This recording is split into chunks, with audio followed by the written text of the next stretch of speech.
Naalala nyo ba nung sinapak ni Garp-san si Kuzan-san? Yung blue hole? Remarkable yung scenario, di ba?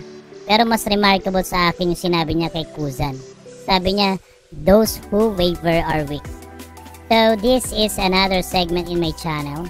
We're going to give our reaction to notable lines in anime. We're going to call this segment as RAL, Reacting to Anime Lines. At sa episode na to, ang napili ko ay ang line ni Garp kay Kuzan. Una, pag-usapan natin kung paano nasabi ito ni Garp kay Kuzan.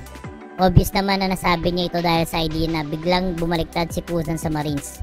For someone who fought pirates before for the sake of justice then suddenly became a pirate. Yan yung tingin ko na nakikita ni Garp-san kay Kuzan sa pagtalikod niya sa Marines na para bang nawala ang kanyang sense of justice. Kung i-apply natin siya sa buhay, maiisip mo na aplikable siya sa isang leader. Pwedeng leader sa trabaho, negosyo o kaya sa leader ng bansa.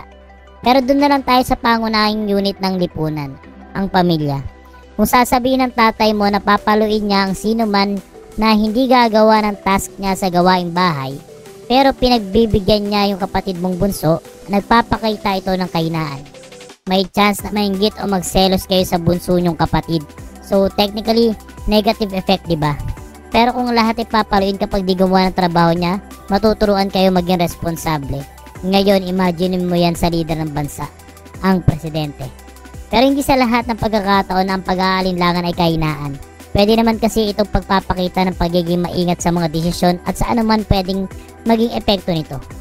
Ikaw ba, tingin mo kahinaan ang pag-aalinlangan?